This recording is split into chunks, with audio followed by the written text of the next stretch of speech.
የአምላክ እናት ወላዲተ ቃል በጀርባሽ አዘልሽው የእሳት ነበልባል እኔስ እኖራለሁ አማላጄ ስለ እኔስ እኖራለሁ እመቤቴ ስለ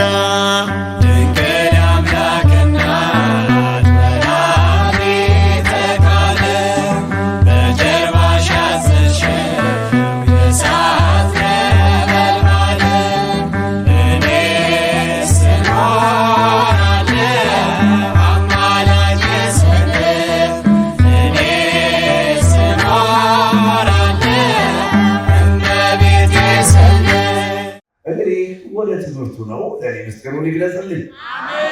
ይህንን ዓለም አቀፍ ጉባኤ ይህንን ታላቅ ሕዝብ አስተምራለሁ የሚል ዓላማም እቅድም የለኝም፣ ችሎታም የለኝም። አንደበቴም ድዳ ነው፣ ተብታባ ነኝ ከተፈጥሮዬ።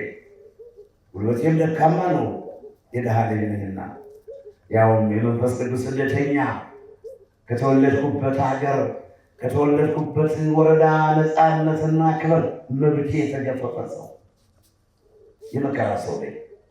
ይህንን ታላቅ ዓለም አቀፍ ጉባኤ አስተምራለሁ ብዬ አቅሙም ችሎታውም ፍላጎቱም እቅዱም የለኝም። ግን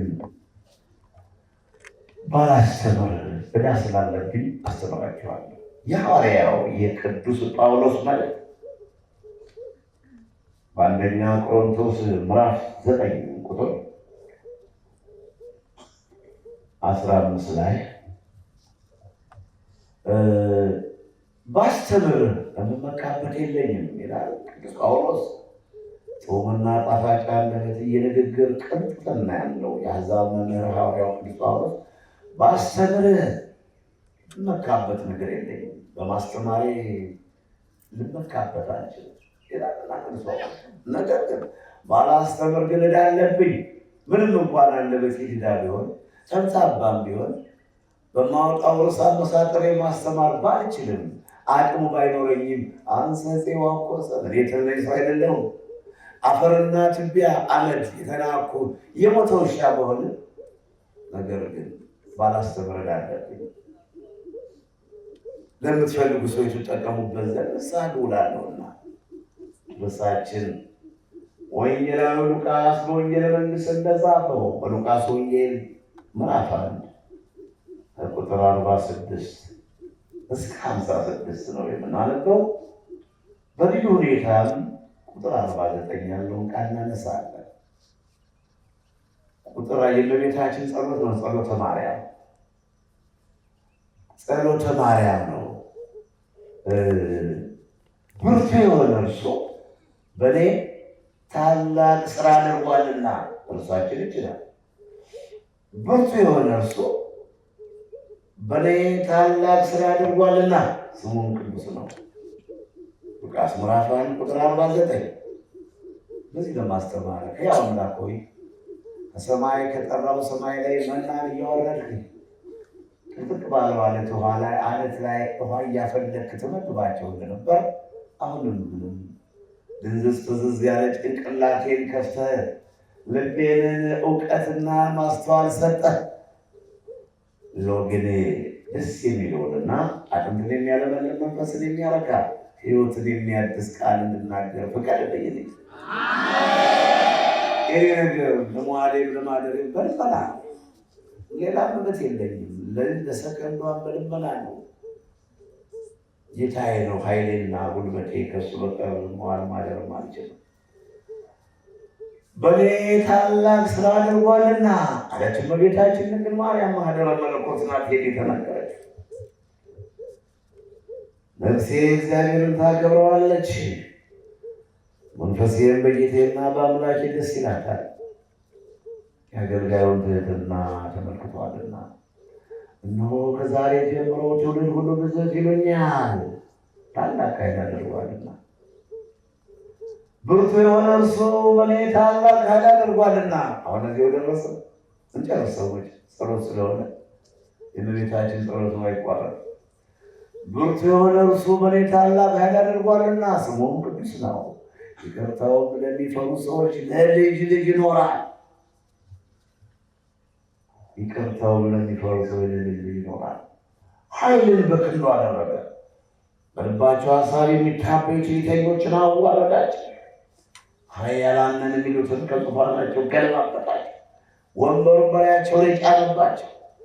የተዋረዱ የተገፉ የሚሰደቡ ግፍ የሚቀበሉ በረሃ ለበረሃ ዋሻ ለዋሻ በውሃ ሙላት በባህር ማዕበል በሽፍታና በወንበዴ የሚንገላቱ የሚሰደዱትን ከፍ ከፍ አደረገ። ስርዓት አልባ ሕገወጥ አታላይ አጭበርባሪ ሳይሰሩ የከበሩ ሕገወጥ ባለጸጎችን ባዶ እጃቸውን ሰደዳቸው። ምሕረቱ ትዝ እያለው የገባውን ቃል ኪዳን ትዝ እያለው አባቶቻችን አብርሃምና ለዘሩ የገባውን ቃል ኪዳን አስቧልና ብላቴናው እስራኤልን ረዳው ይላል ወንጌላዊ ሉቃስ እንደጻፈው በሉቃስ ወንጌል ምዕራፍ 1 ከቁጥር 46 እስከ 56 ቁጥር 49 ላይ በእኔ ታላቅ ኃይል ታላቅ ስራ አድርጓልና ስሙ ቅዱስ ነው። ይህ ነው እንግዲህ ወገኖች የበረሃው ስብከት ይመስላል። ይህን እኮ በቃ አለኛ ከበረሃ ከተገኘ ዝንጀሮና ቁጣ ከሚፈነጭበት ነብሩ ከሚያገሳበት ድኩላው ከሚጮህበት ነብርና ድንኩላ ተስማምተው ነብርና ድኩላ ነብርና ፍየል ተስማምተው ነብርና በግ ተስማምተው ቀበሮና ፍየል ተስማምተው ከሚኖሩበት እባብና ሰው በአንድ ላይ የሚያኖሩበት ከሰው እባብ በቀር ጎጂ የሌለው ገዳ ከሰው እባብ በቀር ጠላት የሌለን ሰዎች እኛ ታዲያ ከዚህ የወፎችን ዜማ ብቻ እየሰማን ካለንበት ገዳም ላይ ይህም እኮ ያወጣ ነው የተነጋገር ነው ርስ ይበቃልና እዚህ በላይ ግድ ተመራመሩ ተፈላሰፉ የሚለንም የለም። እነሆ በእኔ ታላቅ ስራ አድርጓልና ስሙ ቅዱስ ነው። ቅዱስ ቅዱስ ቅዱስ ብለው የሚያመሰግኑት ኢሳይያስ ምዕራፍ 6 ልበለው እንጂ ኢሳይያስ ምዕራፍ 6 ቁጥር 1 እስከ 7 ድረስ እግዚአብሔርን ይላል። ንጉሥ ዖዝያን በሞተ ዘመን ዖዝያንን ፈርቶ አገልግሎትን ትቶ ነበር ኢሳይያስ። ሥጋ ፈሪ ነው፣ ፈሪ ሥጋ ለብሰናልና በበረሃው በተቀደሰው ተራራ ላይ ሙቱ እየተባልን እስካሁን አለነ። ጠላት እየደነፋ እስካሁን አለነ። ልንሞት ሆነ። ምንድነው የኔ መኖር ምንድነው? እስካሁን ሲኖርኩት ምን ጠቀመኝ? እንዲያውም ባልፈጠር መልካም ነበር። ባልፈጠር በእውነት በምክር በውይይት የሚደረግ ቢሆን ኖሮ መፈጠር አልፈልግም። ምን ላይ ምን ልመለከት? ነጋ፣ ጨለመ፣ መሸ። ምንድነው ክፋት ብቻ ነው። ይህን አልቀበለው፣ እንዲህ አይነቱን ነገር አልቀበለው። በዚህ ምድር ላይ እግዚአብሔር የፈጠረን በእግዚአብሔር መልክ የተሰራን ሰዎች በጎ ነገር ስናይ ስንሰማ በዓለም ላይ በሙሉ ዓለም ድምድም ባለው ከጠረፍ እስከ ጠረፍ በጎ ነገር ብቻ በዓይናችንም የምናየው በጆሮአችንም የምንሰማው ሌትም ሆነ ቀን ክረምት ሆነ በጋ ዘወትር መልካም ነገር መስማት ሲገባ ክፉን አንሰማም። ክፉ ለመስማት ለምንጠቅ የጌታ ፈቃድ ሆነና ተፈጥሬያለሁ እንጂ እኔ እንዲህ አይነት ነገር አልፈልግም። እኔ በጎ ነገር ነው የምፈልግ፣ ፍቅር ነው የምፈልግ፣ ሰላም ነው የምፈልግ፣ ተስማምቶ መኖር ነው፣ ተግባብቶ መኖር ነው የምፈልግ። ግን ሰው የወደደውን አያገኝም። ሰው በወደደ ቦታ አይኖርም። ሰው የወደደውን አያገኝም። በወደደ ቦታ አይኖርም። ከወደደው ሰው ጋር መኖር አይችልም። እንደ ጌታ ፈቃድ እንደ ጌታ ፈቃድ ነው። እንግዲህ እኛ ያለን በረሃ ነው፣ ሌላ ያለ ከተማ ነው፣ ገጠር ነው። ሰው በወደደውም አይኖርም። በጌታ ፈቃድ ነው። ሁሉም በእርሱ ፈቃድ ነው። እሱ የፈቀደው ነገር ሁሉ ይሆናል እና በእኔ ታላቅ ስራ አድርጓልና ስሙ ቅዱስ ነው። ኢሳይያስ ምዕራፍ 6 ከቁጥር 1 ብያችሁ ነበር። ንጉሥ ዖዝያን በሞተ ዘመን ይላል ኢሳይያስ፣ እኔ ኢሳይያስ እግዚአብሔርን በታላቅ ዙፋን ላይ ሆኖ አየሁት፣ ልብሱም መቅደሱን ሞልቶታል። መቅደሱ በልብሱ ተሞልቷል። ሱራፌልም ዙሪያውን ቆመው ቅዱስ ቅዱስ ቅዱስ እያሉ ከሚያመሰግኑት ከጮኻው ድምፅ የተነሳ መድረኩ ይንቀጠቀጥ ይናወጥ ነበራል። ስለዚህ ከደረሱ ይበቃል። ስሙ ቅዱስ ነው ስላለው ነው። ትውልድ ሆይ የእግዚአብሔርን ቃል እናስተውል። ያስተምሮ የዘዴዎችም የተቀያየረ ነው። አንድ ቀን ቀሳር፣ አንድ ቀን ፈዘዛ፣ አንድ ቀን ደግሞ እንደዚህ ያለ እናስተምራችኋለን። አይዟችሁ እና በአንደኛ ሳሙኤል ምዕራፍ 2 ላይ ነቢይት ሐና እንደ እግዚአብሔር ቅዱስ የለምና ብላለችና ሱራፌል ቅዱስ ቅዱስ ቅዱስ እያሉ ያመሰግኑታል። ነቢያትም ቅዱስናውን ቅዱስን እንደ እግዚአብሔር ቅዱስ የለም አሉ። እንደ አምላካችን ጻድቅ የለም አለች። ነቢይት ሐና ስሙን ጠርታ የተጠቀመችው እሱን አምና የታደለችው የለመነችውን ያገኘችው ሐሳቧ የተፈጸመላት ምኞቷ የተከናወነላት ከልጅ በላይ ልጅ የወለደች ሳሙኤል እንደ እግዚአብሔር ቅዱስ የለምና እንደ እግዚአብሔር እንደ አምላካችን ጻድቅ የለም። እንደምን ቆያችሁ? ብርቱ የሆነ እርሱ በእኔ ታላቅ ስራ ሰርቷልና ስሙም ቅዱስ ነው። ቁጥር 9 ላይ የሰራዊት ጌታ ዛሬም በቤታችን ስለሆነ ነው እሷ የጸለየችውን ጸሎት ያነሳሳሁት። ዛሬ 21 ስለሆነ ነው እሷ የተናገረችውን ቃል ርዕስ ያደረኩት። ደግሞም እንጂ ልክ ነው። በእመቤታችን ላይ ከስጋዋ ስጋ ከነፍሷ ነፍስ ነስቶ ፍጹም አምላክ ሲሆን ፍጹም ሰው ሆኖ ነው እግዚአብሔር ዓለምን ከፈጠረበት ይልቅ ከእመቤታችን ስጋ ለብሶ ዓለምን ያዳነበት ይበልጣልና ብርቱ የሆነ እርሱ በእኔ ታላቅ ስራ ሰርቷል። 5500 ዘመን አዳም ዕፀ በለስን በልቶ ሔዋን ዕፀ በለስን በልታ አዳም ሆይ ይህን የበላህ እንደሆነ ሞትን ትሞታለህ። ዘፍጥረት ምዕራፍ 2 ቁጥር 16 ነው። የታዘዘውን ትእዛዝ ትቶ የገባውን ቃል ኪዳን ረስቶ የእግዚአብሔርን ትእዛዝ አፈርሶ ዕፀ በለስን በልቶ በሞተ ሥጋ ሞተ ነፍስ በረደተ መቃብር እርቀተ ገሃነም በአዳም ምክንያት። ስለዚህ ነው ሐዋርያው ቅዱስ ጳውሎስ እንዲህ አለ ሮሜ ምዕራፍ 5 ቁጥር 12 ላይ በአንዱ በአዳም ምክንያት ኃጢአት ወደዚህ ዓለም መጣ። የኃጢአት ውርስ ነው ያጋጠመን። አባት ለልጁ እና ቅዱስ ጳውሎስ እኔና ምን ነው በዘመኑ ተገኝቼ በነበር ያ መንፈሳዊ ጀግና በሁለቱ 14ቱ መልእክታቶች ሁሉ አጥንትን ያለመልማሉ። እንደኔ አይነቱን የደረቀ አጥንቴ በነገር ማዕዘን በጠላት በግፈኞች ተከብቤ አጥንቴ የደረቀ አጥንትን ያለመልማሉ። የቅዱስ ጳውሎስ መልእክታቶችና መንፈስን ያድሳሉ፣ ሕይወትን ያርካሉ። የቅዱስ ጳውሎስ መልእክት ዛሬም እንደ ትናንቱ በበረሃው የእግዚአብሔር ቃል እንዲህ 24 ሰዓት ይተላለፋል። ጆሮ ያለው መስማትን ይስማ። ራዕየ ዮሐንስ ምዕራፍ 2 ቁጥር 7 ቁጥር 14 ቁጥር 17 ቁጥር 29 በማቴዎስ ወንጌል ምዕራፍ 13 ቁጥር 9 ላይ ጆሮ ያለው መስማትን ይስማ እና የደረኝ የነበርኩት በሁለተኛ ቆሮንቶስ ምዕራፍ 12 ቁጥር 14 ላይ ሐዋርያው ቅዱስ ጳውሎስ እንዲህ ይላልና እኔ እናንተን እንጂ እናንተ የቆሮንቶስ ሰዎች ወይ እናንተን ነው የምፈልግ የእናንተን አልፈልግም ይላል። እናንተን እንጂ ገንዘባችሁን አልፈልግም። በመዳናችሁ ደስ ይለኛል፣ በሰላማችሁ ደስ ይለኛል፣ በፍቅር ስትኖሩ ደስ ይለኛል። ገንዘቤ እናንተ ናችሁ አለ ቅዱስ ጳውሎስ። ዛሬም እንደ ትናንቱ የበረሃው ስብከት በዓለም ያላችሁ ወገኖቼ ገንዘቤ እናንተ ናችሁ፣ ጠበቃዬም እናንተ ናችሁ፣ አክሊሌና ክብሬም እናንተ ናችሁ፣ ጋሻዬም እናንተ ናችሁ፣ የጭንቄ ደራሽ እናንተ ናችሁ። ስለ እኔ ማቅ ለበሳችሁ፣ ስለ እኔ የሐዘን ልብስ ለበሳችሁ፣ ስለ እኔ በ2011 የካቲት 25 26 27 28 ከህልከዋ ተለያችሁ። ወይ ዝምድና ወይ የገንዘብ ልውውጥ ወይ ምድራዊ ጥቅም የለንም።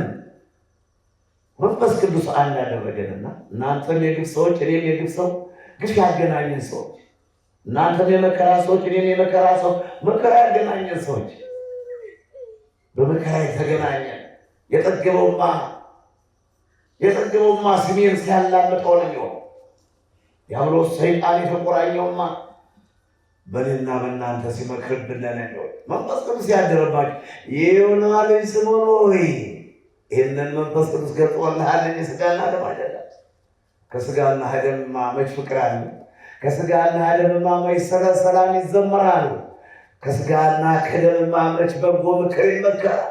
ከሥጋና ደምማ እናጥፋው እናፍርሰው አይደለም። ይህ መንፈስ ቅዱስ ነው።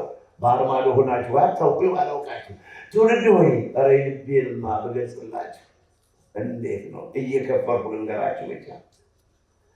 በእውነት ባህር ማዶ ሆናችሁ በትኩረት አዲያም ዮርዳኖስ ወንዝ ሴት ቅዱስ ገብርኤል በትኩረት ደግሞም ትጠቀማላችሁ። ደግሞም ለራሳችሁ ነው፣ ደግሞም ለዘራችሁ ነው። ወንቅሸትን መጥራት በወንቅሸት መታመን አምላክ ክብሬ ብሎ የወንቅሸት ቅዱስ ገብርኤል ማለት ደግሞም ለነፍሳችሁ ነው፣ ደግሞም ለሥጋችሁ ነው። ባዝናችሁና ባዝናችሁ ከንቱ ሆናችሁ ስደታችሁ በስደት ላይ እንደ ኑኃሚን ትላንትና እያለቀሱ እንዳስተማርኳችሁ እንደ ኑኃሚን ተሰዳችሁ ያልቀናችሁ ሁሉ የወንቅሸት ቅዱስ ገብርኤል ስትሉት በበረከት ትጥለቀለቃላችሁ። ይሄ ነው። እንደማንም እኛ ዝም ብለን ያንን ደግፍ ያንን ነቅፍ ያለን እናንተን የማስደስተው ነው። ቁጥሬን ተከታዮችን ማበዛ ሰው መሳደብ አይደለም። ወንጌል በመስበክ ነው፣ ሕግን በመጠበቅ ነው። ሕግ እግዚአብሔርን ሕግ እንጠብቃለን፣ የመንግስትን ሕግ እንጠብቃለን፣ የቤተ ክህነቱን ስርዓት እንጠብቃለን። ስረቁ ቢሉን አንሰርቅም፣ ግደሉ ቢሉን አንገልም፣ አጨብጭቡ ቢሉን አናጨበጭብም። እኛ ለሰው ከመታዘዝ ለእግዚአብሔር መታዘዝ ይበልጣል ይላልና የሐዋርያት ሥራ ምዕራፍ 5 ቁጥር 29 እስከ መቼ ልኖር ነው? እስከ መቼ ልኖረው? አስተምሬ ምክሬያችሁ አይዟችሁ፣ እግዚአብሔር እንደወደደ እንኖራለን። እንጠንቀቅ፣ እንጠበቅ፣ እንዘጋጅ፣ እንታመን፣ ልቅስ፣ እንታመን። ዘው አይጠቅምም፣ በመላምኑ አይጠቅምም። የጎረሱትን ሳይበሉ ተብሏል እኮ እንዲያታነቡ መጽሐፍ ቅዱስ በመዝሙር 77 ቁጥር 30 ላይ የበሉትን የጎረሱትን ሳያላመጡት የእግዚአብሔር መቅሰፍት መጣባቸው። ታዲያ እናንተ ትፈጁታላችሁ እንዴ? ለእናንተ ብቻ ነው የኃጢአት እንጀራ የተፈቀደ? የጎረሱትን የጎመጁ የሳሱ ስጋ የግብፅ ስጋ የናፈቃቸው ስጋውን አትረፍርፎ ሰጣቸው፣ ከፈለጉት አላሳጣቸውም ይላል መዝሙረኛው ዳዊት። እንዴት ላለው ከፈለጉት አላሳጣቸውም፣ የለመኑትን ሁሉ ሰጣቸው። ነገር ግን እግዚአብሔርን አሙት። እግዚአብሔር ሰው የመላእክትን እንጀራ በላ፣ የሰማዩን መና በላ። የሰው ልጆች ከፈለጉት አላሳጣቸውም። ያዕቆብ ግን አላመሰገንም። ታምራቱንም አይተው አልተደሰቱበትም። እኔ ጋር ናቸው ወገኖች ሆይ ታምራቱን አይተው አልተደነቁም። ታምራቱን አይተው ንስሐ መግባት መዘጋጀት አልቆይ። የሰው ክፋት የሰማይ መና እየበሉ ማማት ይገርማል። ልክ እኮ እስራኤልና ወንቅሸቱን ስታስቡት አገናኙትና ስለ ወንቅሸትና ስለ እስራኤል ስታስቡ እስራኤል ዘሥጋ መጣ ነው ከላይ ዋርሱ ወይ ቆፈው እንደው እንዲላሉ እንኳን አንዳንድ ጊዜ እንኳን ፈጠር እንኳን ይሁን ታማኝ የሰው ክፋት እንኳን አየሁት እኔ ሰው በሆነ ሰው ሁሉ ደግ መስሎ ነው የሚታይ። ሰው ሁሉ የዋህ መስሎ ነው የሚታይ። ሰው ሁሉ የውቅን ታማኝ መስሎ ነው የሚታይ። ለካ ወይ ነው፣ ለካ እባብ ነው። ለካ ሰው ከእባብ ጋር ተቀላቅለን የምንኖረው እንደ ሰው ክፉ የለም። ይገርማል። እንዲሁም እንኳን አዋግጄው ያለውን እንኳን እያዋገድኩት ዘመኔ እንኳን ለወለድኩ አባቱ ግን ክፉ ማየት አልፈልግም ነበር። እንኳን ሌላ ያያችሁ ነው እኮ እዩኝማ። የድሃ መንፈስ አይደለም ያዘኝ፣ ተራራውን አረንጓዴ ቢሆን ደስ ይለኛል። ይህ መንፈስ የሀብታም የባለጸጋ ይሄ ቤተ መንግስት ዓላማ እኮ ነው። አበባ አረንጓዴ ቢሆን ደስ ይለኛል። ተባጊ ቆሻሻ ይሄ ሶፍት የወደቀ ፌስታል ድሪት ወለባሽ ነኝ እኔ ድሪት ወለኝ ራሴ ግን ድሪት ወመይታ ሆነ ይሁላችሁ። እንኳን ታዲያ የሰው አሚኬና ታዲያ የሰው ኩርንችት ታዲያ የሰው ድሪቶ ልቡ ድሪቶ የሆነበት እንግዲህ ተቀላቅሎ እንዲህ ነውና ይህን ይመስላል። እንደምን ቆያችሁ ወገኖች? እንደምን አላችሁ? እርሱ በእኔ ታላቅ ስራ ሰርቷል አለች እመቤታችን። ክንዱ በጠንካራ ክንዱ እርሱ ብርቱ ነው። በእኔም ታላቅ ስራ ሰርቷልና ስሙ ቅዱስ ነው። ይቅርታው እንደሚፈሩ ሰው ይኖራል። እንደምን ቆያችሁ? አዳም አትብላ የተባለው የት ነው የነበርኩት? ሮሜ ምዕራፍ 5 ቁጥር 12 ላይ በአንዱ በአዳም ምክንያት ኃጢአት ወደዚህ ዓለም መጣ ብለን ነበር እኮ የቆመው። በአንዱ በአዳም ምክንያት ኃጢአት ወደዚህ ዓለም መጣ። የኃጢአት ደመወዝ ሞት ነው ይልሃል ሮሜ ምዕራፍ 6 ቁጥር 23 ላይ የኃጢአት ደመወዝ ሞት ነው። ምኞት ጸንሳ ኃጢአትን ትወልዳለች። ኃጢአትን ካደገች በኋላ ሞትን ትወልዳለች። የሞት አያቷ ምኞት ናት። ያዕቆብ ምዕራፍ 1 ቁጥር 15 ላይ በአንዱ በአዳም ምክንያት ኃጢአት ወደዚህ ዓለም መጣ። በአዳም ምክንያትም ሰው ሁሉ ሥጋ የለበሰው ወደ ሲኦል ወረደ። የአዳም ልጆች ሁሉ ተፈረደባቸው። አዳም ስለበደለ፣ አዳም ስላጠፋ በልጆች ሁሉ ተፈረደብን። ስለዚህ ነው እኮ በቤታችን በእኔ ታላቅ ስራ ሰርቷል። ነቢያት የተናገሩትን ይወርዳል ይወለዳል እያሉ ፈኖ ከማርያም እያሉ አቤቱ ክንድህን ከሰማይ ላክ አሉ። ነቢያት አለቀሱ። ነቢያት አሻግረው ተሳለሙት። ያኔ ምሕረት ቀን፣ ያኔ ሰላም ቀን አሻግረው ተሳለሙ። መዝሙር 143 ቁጥር 6 ላይ አቤቱ ክንድህን ከሰማይ ላክልን፣ ማዕበሉ እንዳያጥለቀልቀን፣ ጠላት እንዳያሸንፈን፣ ክፉ ነገር እንዳያገኝን ክንድህን ከሰማይ ላክ። የእግዚአብሔር ክንድ ለማን ተገለጠ? ምስክርነታችንስ ማን አምኗል ይላልና ኢሳይያስ ምዕራፍ 53 ቁጥር 1 ላይ ምስክርነታችን ማን ተቀበለ? ይህ ተጽፏል። በመዝሙር 42 ቁጥር 2 ላይ ብርሃንህንና እውነትህን ጽድቅህን ላክልን፣ እሱም ወደ ቅድስናው ተራራ ይመራኛል፣ ወደ አድያም ዮርዳኖስ ወንዝ ቅዱስ ገብርኤል ይመራኛል። ብርሃንህን ጽድቅህን ላክልን አለ ነቢዩ ዳዊት። መዝሙር 42 ቁጥር 2 ላይ ቁጥር 3 ላይ እና ነቢያት ይህንን ተስፋ ዓይኖቼን ወደ ተራሮች አነሳሁ፣ ረዳቴ ከወዴት ይምጣ? ረዳቴ ሰማይና ምድርን ከሠራ ከእግዚአብሔር ዘንድ ነው። እግርህን ለመሰናከል አይሰጠውም፣ የሚጠብቅ አይተኛም። እስራኤልን የሚጠብቅ አይተኛም አያንቀላፋም ተብሏል። መዝሙር 120 ቁጥር 1 ላይ ብርቱ የሆነ እርሱ በእኔ ታላቅ ስራ ሰርቷል ያለች እመቤታችን ተመልከቱ። በአዳም ምክንያት የመጣውን የኃጢአት ሞት፣ የኃጢአት ደብዳቤ፣ የኃጢአት ደሞዝ ሞት ሆይ መውጋ የታለ? ሲኦል ሆይ ቸነፈር የታለና? የሞት ስልጣን ተሻረ። በሞቱ ሞታችን ደምስሶ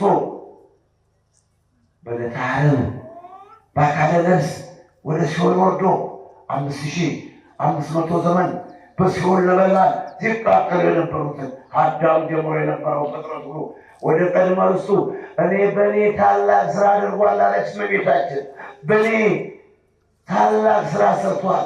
በዘባነ ኪሩቤል ላይ ቅዱስ ቅዱስ ቅዱስ ተብሎ የሚመሰገን ሕያው አምላክ ኃያል ጌታ፣ አቤት ማዕበሉን ጸጥ የሚያደርገው፣ ተራራውን የሚያናውጠው፣ አለቱን የሚከሰክሰው፣ ነገሥታትን የሚያፈልስ፣ ነገሥታትን የሚተካ፣ ኃያላንን ከዙፋናችን እየነባበት እንደዚህ አይነቱን ድሃ የሚባርክ፣ ከፍ ከፍ የሚያደርግ፣ ድውዩን የሚፈውስ፣ ጤነኛውን ድውይ የሚያደርግ ሕያው ጌታ እነሆ በእኔ ታላቅ ስራ ሰርቷል፣ ስሙም ቅዱስ ነው አለች እመቤታችን። ምሕረቱም ለትውልድ ትውልድ ለዘላለም ይኖራል፣ ለሚፈሩት ለሚያከብሩት፣ ቃል ኪዳኑን ለሚጠብቁ አለች እመቤታችን።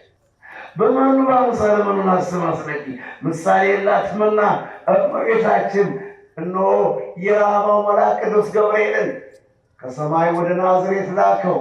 ሂድ የድንግል ማርያም ያ የገሊላ አውራጃ የሆነች ወደ ናዝሬት ሂድና እነሆ ትጸንሻለሽ በላ፣ ወንድ ልጅም ትወልጃለሽ በላ አላት። በሉቃስ ወንጌል ምዕራፍ 1 ቁጥር 26 እስከ 30 እነሆ ትጸንሻለሽ፣ ትወልጃለሽ፣ ወንድ ልጅም ትወልጃለሽ፣ ስሙንም ሕዝቡን ፍጥረቱ ሁሉ ከኃጢአታቸው ነፃ የሚያወጣቸው ስለሆነ ኢየሱስ ሔዋን አላት። እንዲህ ነው በእኔ ታላቅ ስራ ሰርቷል አለች እመቤታችን። በእውነትም ታላቅ ስራ እግዚአብሔር ዓለምን ከመፍጠሩ የበለጠ ዓለምን ማዳን ይበልጣልን። የበለጠ 500 ዘመን በዛው ለአዳም በገባው ቃል ኪዳን ከድንግል ማርያም ተወልዶ በሜዳ እንደ ሕፃን ድሮ በቤተልሔም አውራጃ በከብቶች በግርግም ተወልዶ በእኔ ታላቅ ስራ ሰርቷል፣ በእኔ ታላቅ ስራ ሰርቷል አለች እመቤታችን። እንደገና ከቤተልሔም ግርግም ተወለደ።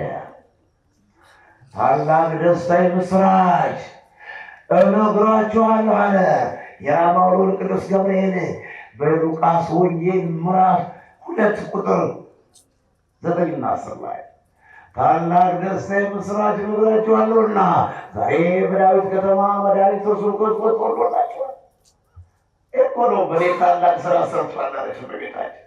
ዓለም ሁሉ ነቢያት ሁሉ ጻድቃን ሁሉ ደጋጎች ሁሉ ተስፋ አድርገው እየተጠባበቁ ያችን የምሕረት ቀን ጌታ ከድንግል ማርያም ተወልዶ ወደ ቀድሞ ክብራቸው እንዲመልሳቸው በሲኦል ያሉ ነፍሳት በዓለም ያሉ ፍጥረት ሁሉ ምድሩን ፍጥረት ሁሉ ጌታን በተስፋ በቃል ለአዳም የገባውን ቃል ኪዳን በአዳም ኃጢአት ምክንያት ዓለም ሁሉ ተፈርዶበታልና ያችን የምሕረት ቀን ተስፋ ሲያደርግ የተገኘ በማለት በእመቤታችን በድንግል ማርያም ነው። ስለዚህ ነው በእኔ ታላቅ ኃይል ሰርቷል እመቤታችን።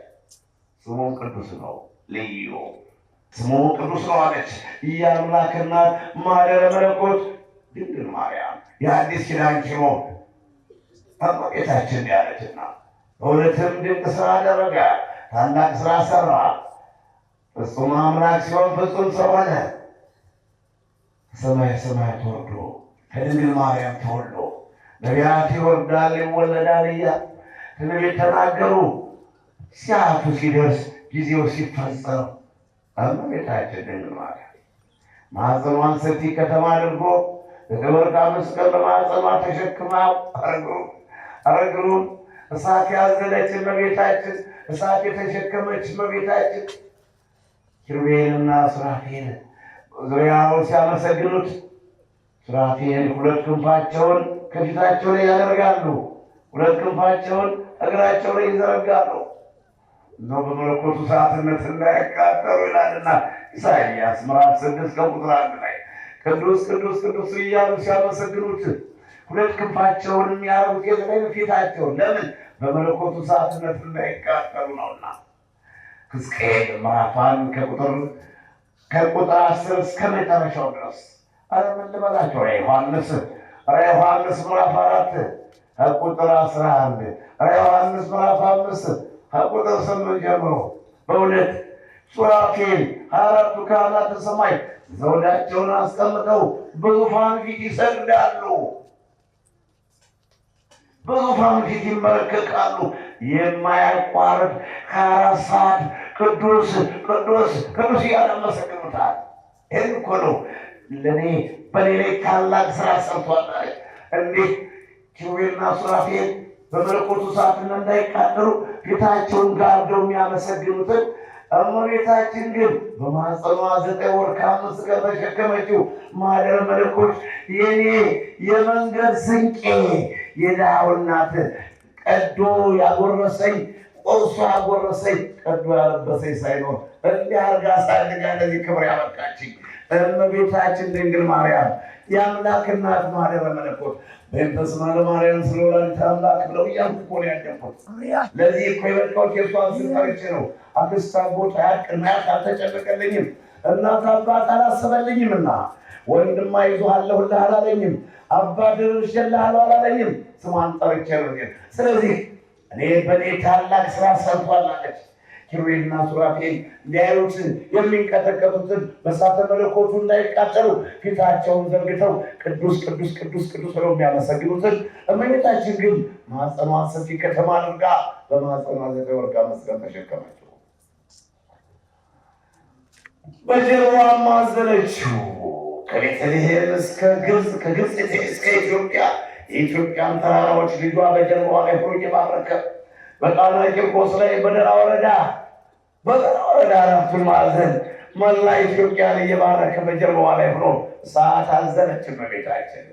ማንም ፍጡር ሁሉ በእሳት የሚመላለስ እሳት የሚጨብጥ የለም። በአጠቃላይ ፍጡር እግዚአብሔር ከፈጠረው ፍጥረት ሁሉ እሳት የሚጨብጥ የለም። ያው ቅዱስ ገብርኤል ብቻና አናንያ፣ አዛርያ፣ ሚሳኤል፣ ቅዱስ ቂርቆስና ኢየሉጣ ናቸው በእሳቱ የተመላለሱ። በአንደኛ በትንቢተ ዳንኤል ምዕራፍ 3 ቁጥር 24-25 ላይ ቅዱስ ገብርኤልና አናንያ፣ አዛርያ፣ ሚሳኤል በእሳቱ ተመላልሰዋል። ቂርቆስና ኢየሉጣም እንዲሁ መላእክት በእሳት ይመላለሳል። ሌላዎች ስጋ ለባሽ ፍጡሮች ግን እሳት በጨበጠ ፍንጣሪውን ማየትም አንችልም፣ ፍንጣሪውን መንካትም አንችልም። እመቤታችን ግን እሳተ መለኮትን ተሸከመች። 9 ወር ከ5 ቀን ተሸከመችው፣ በጀርባዋም አዘለችው።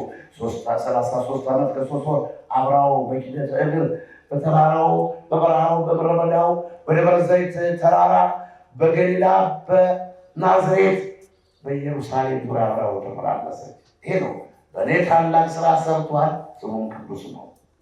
ብርቱ የሆነ እርሱ የሞትን ደብዳቤ ቀዶ ያንን አዳም በበላው በጠፋው ስህተት የተፈረደውን የዓለምን ይህን የጥፋት ፍርድ አስወግዶ ወደ ቀድሞ ክብራችን መለሰ። በመሃል ላይ የእመቤታችን ድንግል ማርያምን ከስጋዋ ስጋ ከነፍሷ ነፍስ ነስቶ ስጋዬን የበላ ደሜን የጠጣ የዘላለም ሕይወት አለው ነው።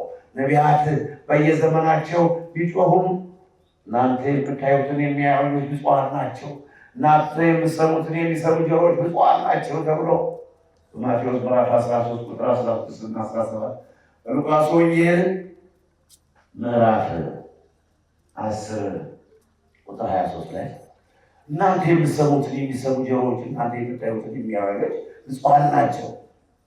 ከእናንተ በፊት የነበሩ ነቢያት ነገሥታት ሊያዩ ፈለጉ አላዩ፣ ሊሰሙ ፈለጉና ሰሙ ተብሎ እንደተጻፈው ሰዓቱ ሲደርስ ጊዜው ሲፈጸም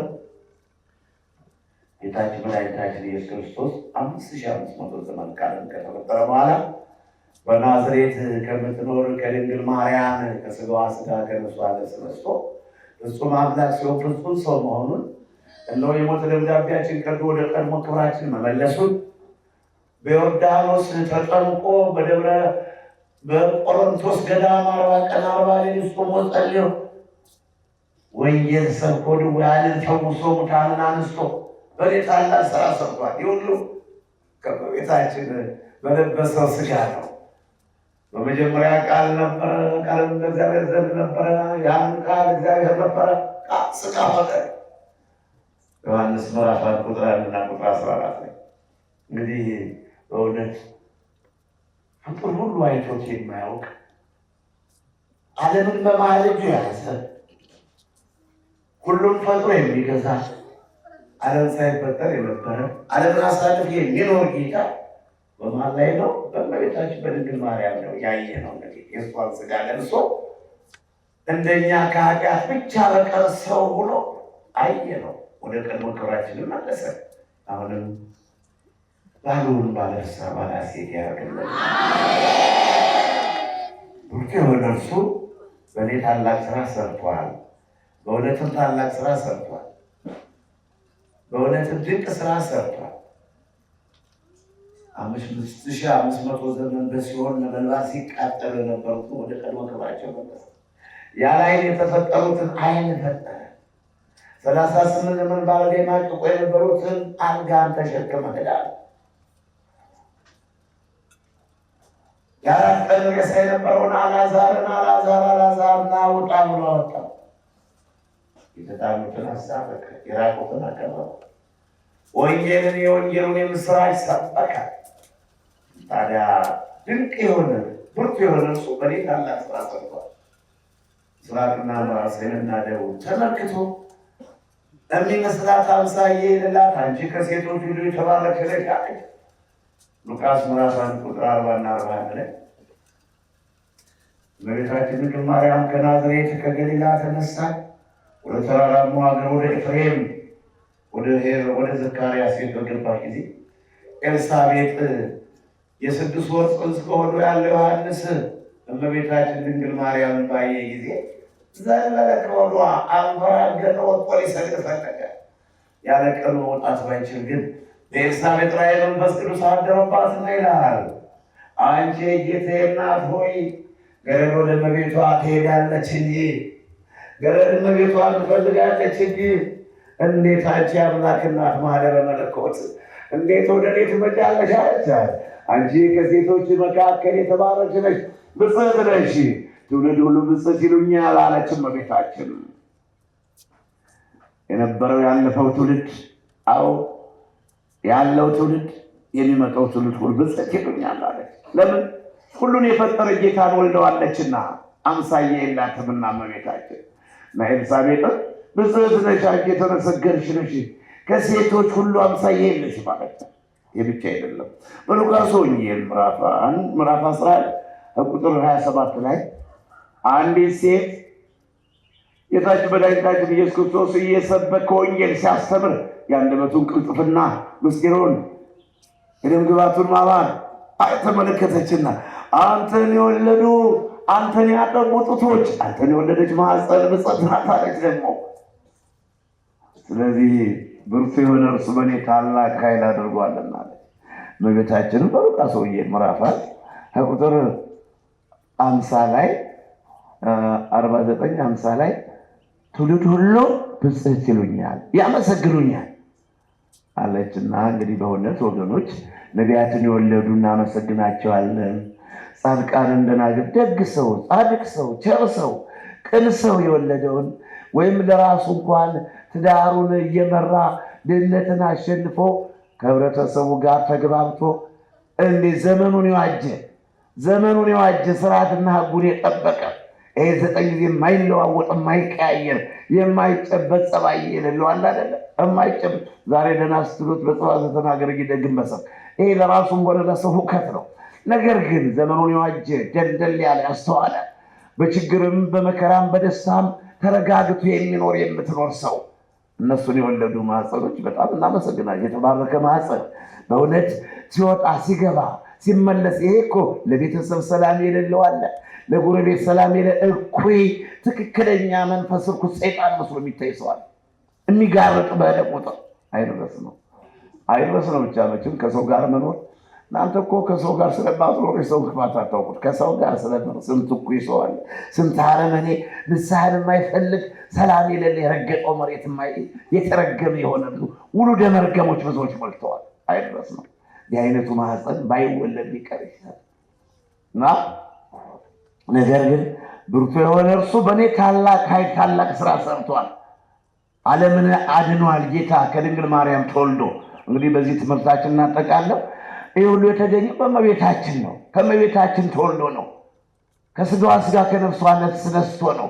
ፍጹም አምላክ ሲሆን ፍጹም አምላክ ቅድመ ዓለም የነበረ ዓለምን ፈጥሮ የሚገዛ የባህሩን ውቅያኖስ በፍኙ የሚለካ የሚያደርቀው ማዕበሉን ጸጥ የሚያደርግ ነገሥታትን የሚያነግስ የሚያዋርድ የሚያከብር የሚያድን የሚገል ሁሉን የሰራ በአውሎ ነፋስና በወጆ መካከል መንገድ ያለው መባረቅት ነጎድጓዱን የሚያዝዝ ኃያልና ገናና ሕያው አምላክ ሲሆን ነገር ግን ከድንግል ማርያም እርሱ ብርቱ የሆነ እርሱ በእኔ ታላቅ ስራ ሰርቷል።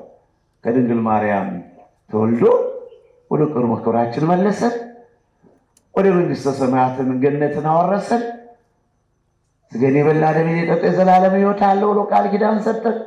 አባታችን ሆይ ብላችሁ ጸልዩ። ሉቃስ ምዕራፍ 11 ከቁጥር 1 እስከ 4 ድረስ፣ በማቴዎስ ወንጌል ምዕራፍ 6 ከቁጥር 9 እስከ 13 ድረስ ስትጸልዩ እንኳን አለ አባታችን ሆይ በሉ። አቀረበን። ከድንግል ማርያም ተወልዶ አቀረበን። ኤፌሶን ምዕራፍ 2 ቁጥር 15 ከመጨረሻው አስታረቀን። አባቱ እግዚአብሔር አብ ጋር አስታረቀን። ወደ ቀድሞ ክብራችን መለሰን። ብርቱ የሆነ እርሱ በእኔ ታላቅ ስራ ሰርቷል። የጥልን ግድግዳ ፈረሰልን። በመስቀሉ የሰይጣንን ሴራ ፈረሰልን። ርቀው ለነበሩና ቀርበን ለነበርነ ሰላምን የምስራች ብሎ ሰበከልን። በስጋውም የጥላቻን የቂም የበቀልን ግድግዳ ፈረሰልን። ወገኖች ይሄ ነው እንግዲህ ውለታው ይሄ ነው። በሐዋርያትና በነቢያት መሰረት ተመስርተናል። መሰረቱም እርሱ ኢየሱስ ክርስቶስ ነው። እናንተ አለ ቅዱስ ጳውሎስ አሁንም እናንተ ከቅዱሳን ጋር ባላገሮች ናችሁ። ባላገር ማለት ስድብ እንዳይመስላችሁና እናንተ እስከ ቅዱሳን ጋር ባላገሮች ናችሁ አለ። ኤፌሶን ምዕራፍ 2 ከቁጥር 15-16 ጀምሮ እስከ 24 ድረስ እናንተ እስከ ቅዱሳን ጋር ከእንግዲህ አለ። ከእንግዲህ ምንድነው?